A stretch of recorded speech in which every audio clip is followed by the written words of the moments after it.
In this time of political upheaval, rapists in the White House, and chlorine-washed chicken, a mother's love has never been as important. Throughout history, mothers have loved their babies.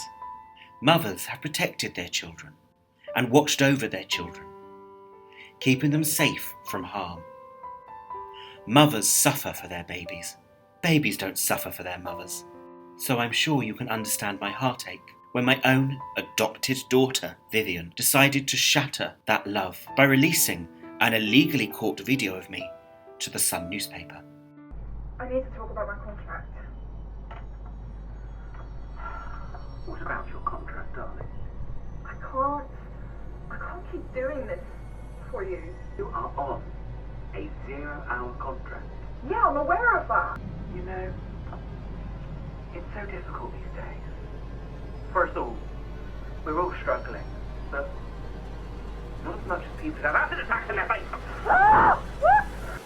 The words, "I told you so," are so difficult to say to one's adopted child.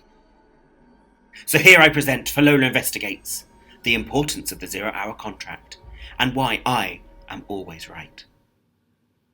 Shut up and sit down. Welcome to Britain 2017, a world where the 0-hour contract is one of the many things millennials and snowflakes alike seem to have a problem with. But one must ask themselves, why do snowflakes think they have an opinion? Only 3% of the workforce use 0-hour contracts anyway. And only 14% think their employer frequently fails to provide them with sufficient hours. And those who complain are just lazy, fat millennial snowflakes anyway. I went where all good investigators go, to my local champagne lodge to use the free Wi-Fi available. No. Hello, foreigner. More champagne, thank you. I'm very good friends with Theresa May, and very recently she phoned me up and she told me that the 0-hour contract may have to be destroyed. And I was not happy.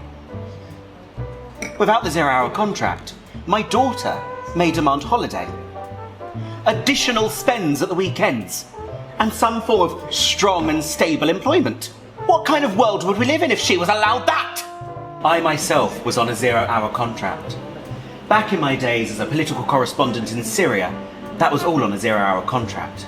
If bombs weren't falling, I wasn't working. While doing research, I actually did look online and I found a young lady named Stacey. Now, Stacey became viral online, not because of her many diseases, but because she was so against the 0-hour contract. I don't know about you, but I'm on a 0-hour contract and I find it impossible to make ends meet. It's ridiculous. I have get called in for ridiculous hours, or I don't get called for weeks and weeks and weeks, and I've got no work, and I can't feed my babies. Stacey and her interesting use of the English language has already received thousands of shares on Facebook, proving that millennials really will share anything. In charge to ban 0-hour contracts and give us proper contracts and proper pay. This is for you.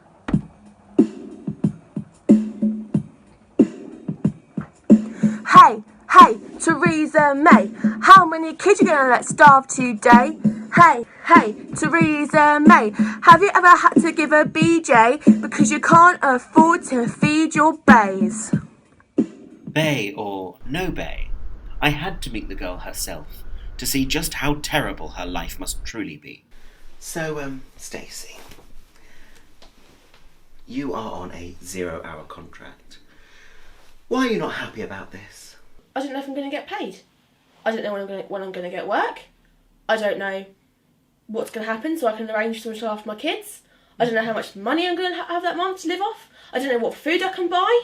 How can you live like that? There's no way to live. You decided that you were going to be angry enough to make a little video online. Tell me why you decided to do that. I was just frustrated, Fallowla. You don't know what it's like to not know how much money you're going to have. And the people in charge, Theresa May, all them, Conservatives, they're the ones that got the say. They got bloody elected this time, even though no one fucking wanted them in. Fucking do what's right for the UK. Just the smell of her flat alone made me feel quite ill. So I decided to humiliate her by looking through her barren cupboards. Do you know what, Fallowla? This is what my kids are having for tea tonight. This, and only this. Bit of ketchup, there's anything left. Well, surely you must have more food than that. No, I mean, we have... I realised that a lot of you at home would be thinking the same as me, and so I decided to ask Stacey the most obvious of questions. You know, some people would say someone on a 0-hour contract that is, starving wouldn't look like you. What do you mean? You know. Tall. Yeah. I'm tall. Mm-hmm. I'm tall because I'm on a 0-hour contract. I began to notice that Stacey was not as bothered by the 0-hour contract as she wanted people to believe. I go, oh, I'll call you. But, oh, sorry. Oh, sorry. Hello? Yeah, it's Stacey. No. I told you I'm fucking busy. I don't care if you're fucking desperate. Don't fucking ring me again. Man troubles or... Oh no, it was the agency. Oh. You know, poverty is such a problem in the UK, but I've never seen it so up close. So What about poverty? See how small this fucking bath is? You try and have a shower in that. That water pressure's like a fucking piss trickle. After purging my body for 7 hours after the disgusting state of Stacey's flat, I went to a local university where I met with a young woman named Katherin who told me the truth, the whole truth, and exactly what I wanted to hear. Two different ways of looking at the 0-hour contracts. It's great or it's great. From my view, I think when you're studying or you have other commitments, or even you have more than one 0-hour contract, it can work really well for you because then that means you are actually more in control of your work life. Exactly. Rather than the employer. Control. Rather than the employer sort of forcing, okay, you're here on Monday, Tuesday, Wednesday, Thursday. You can actually ahead of time send through your availability, and if you're clever about it, you can have more than one 0-hour contract and you can juggle them. Although rather annoying, her positivity made me feel refreshed. But there is a dirty and dark world to the 0-hour contract. People selling their bodies and stolen goods in order to be able to afford their weekly Iceland shop. I met with a hermaphrodite who told me how they manage to feed their children. You're that Fallowla lady, innit? Listen, before we start, I'm not going to be shown on this or anything. Am I? Don't worry, we're having complete and utter secrecy here. No cameras. You are on a 0 hours contract. It's rough, actually. 0 hours means I don't know when I'm working from day to day. I work at a care home. And I like looking after people, especially the elderly. Love it. But the problem is I don't know. Like tomorrow, for example, I don't know if I'm going to work or not. And the thing is I've got my little one, Jobby. Because if I don't, then he might die. So what I do, listen. So the old people, they take pills and that, yeah. When the day's out, when they're all asleep and I've put them to bed and everything, I take these out of the cupboard, minute pills, and if you crush them up, people love it on the streets. A sheet with 6 pills on, £200, and that's enough to pay half my rent. And then these ones are for digestion. They're like laxatives for all people, incontinence, isn't it? And they're good for weight loss. All them for £100 for 2 pills. As a decent and honest citizen, and an ex-politician alike, I felt I couldn't allow this child to keep doing her dirty work, and so I reported her to the local police. Right, so I'm pretty sure Fallowla isn't taking this seriously. That girl, Stacey, I'm pretty sure was in like a tampon advert or in Hollyoaks, something like that. The other girl, the one with the hoodie, yeah, I'm pretty damn sure that was Anne. You know, her campaign manager? She's taking a piss, and I really think it's time for her to take this seriously. So I think she needs to talk to some politicians. I don't know who gave Vivian a camera, or why the editor decided it was necessary to include it in this documentary. I decided that she was right, and after watching Jeremy Corbyn and my old friend Theresa May, I decided the only people worth speaking to were politicians. So I arranged to stand outside the dirtiest Labour office I could find, with hope that I will be able to speak to their politician. I'm here outside the Luton Labour office. If, that young gentleman Gavin doesn't give me an interview, it's going to look quite bad for the Labour Party. This is a really serious interview I want to do, so he better give me access. But here I am just waiting. Left to wait like a really good, inquisitive journalist. Fallowla Ruffalo, I'm here to speak to Gav. Oh my God, you're gorgeous. I myself am a very big believer in allowing businesses to be businesses, and government just shouldn't get involved. So when the Labour Party said that they were against the 0-hour contract, I had to ask, why are you against it so much? The Labour Party's got a pretty clear and consistent view, and actually had it probably before Jeremy Corbyn led the party. There was as well. before Jeremy Corbyn. I know, it's hard to believe, isn't it? But, it's the nature of the fact that many of the MPs that are Labour MPs represent the kind of communities like here in Luton, where we don't just see the kind of freedom of lawyers that can choose to not work any set hours but bill at £400 an hour. We see the direct effect of what it means for people on minimum wage jobs with no job security doing that. I think the problem the Labour Party hasn't got is it's a bit out of touch with kind of like the better class of Britain. I myself have worked very hard in my life.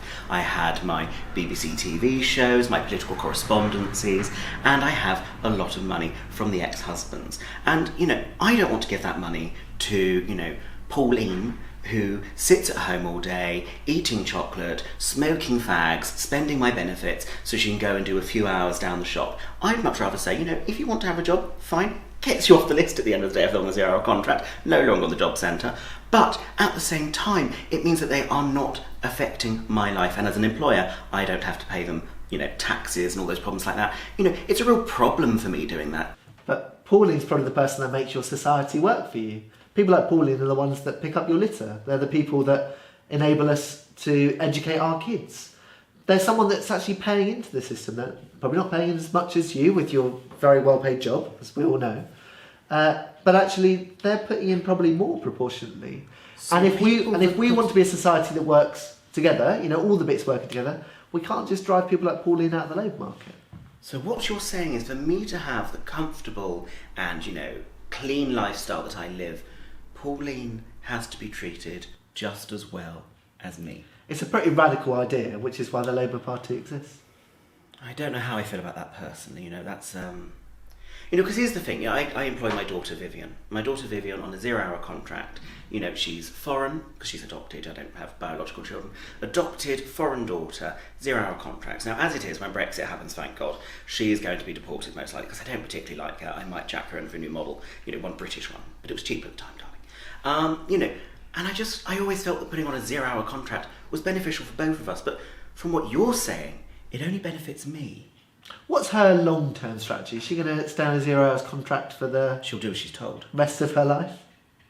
How is she going to be able to get a mortgage? Well, are you going to get her out of your house at some point? She has a lovely little bedsit on the corner of Orkempton Road. Okay, well, you've probably resolved that one. And how did she manage to afford that? She works for it. And if she fails the rent, then I will pay it for her. Okay. But then she must work 2 months for free, without any pay at all. But that's the thing, isn't it? So we've got all these people that are growing up, and I see them in my constituency. They're probably the same age as, certainly me, not you, as the understand you're a more senior lady. But we live in a world where a huge number of people can't even afford to get on the housing ladder. How is anyone on a 0 hours to be on the housing ladder? Thank God for landlords like myself. I'm sure you're a landlord too. You've got the money for it, I'm sure. What we do need to focus on is a group of people who are in insecure work, who can't look after their kids. I've got 35,000 children. You have 35,000 children? I've been very busy. 35,000 children in my constituency growing up in poverty today, the majority of which have got a parent who is in work, right? Children in poverty? Poverty is an issue for people in work. And your solution of allowing to keep them on 0 hours contracts is not going to move things on. Children in poverty? In England? Blows your mind. Well, my children aren't in poverty, so I'm not too bothered. Gavin, it has been an absolute pleasure. My final question for you. Are you single and ready to mingle? Well, I don't think we should have this conversation on camera. Turn it off now. Off it goes. Come on, off. Here we go.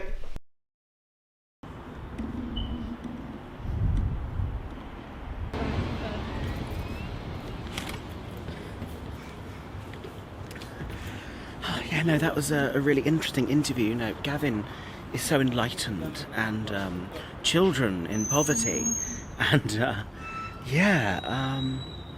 whew.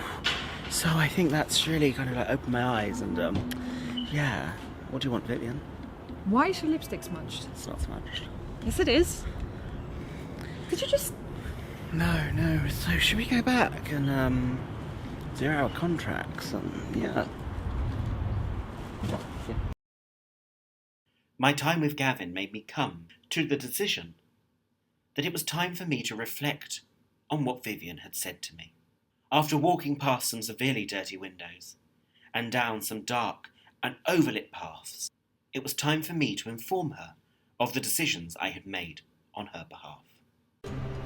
I've spent a very long time being your mother, and it's only recently that you've told me that you're not happy with the 0-hour contract, and you know, I did a lot of soul searching on this one, and so I've decided what's going to happen now. What's that? Look at me, Vivian. I'm going to offer you a new contract. A proper one this time, with set hours and set holidays. I don't know what to say. We're going to raise you to 1 hour a week with the option of overtime. 1 hour. 1 hour a week. It'll be a Thursday. And then the option of overtime whenever you're needed. You'll get 1 holiday day a year, Christmas Day, which you'll spend with me because of family. Yes, what about Christmas Day. Hey, you said you wanted a different contract, not that you wanted more money. Is that all this is, Vivian? A way to make me look nasty? Because I won't give you more than £5.50 an hour? It's below minimum wage. Not if you're under 12. I'm not though. You were 12 when I adopted you. I didn't know you were going to change. Also, if you're sick, we'll look at your adoption papers again. Thank you, Mummy. And so there we go, darling. You're going to have 1 hour a week on a Thursday, and every day I'll tell you if I need you. And that's more stable for you, isn't it? Now you can make more plans. Are you fucking joking?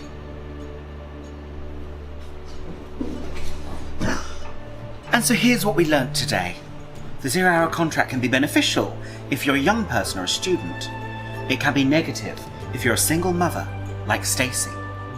Sometimes it can lead you to desperate times, like whatever her name was, with the drugs. But for the likes of Vivian, a proper contract is what you really need. I'm Fallowla Ruffalo, and this has been Fallowla Investigates. Yes, bar bitch, hello. Yes, I need more champagne. Don't you dare talk back to me, bitch.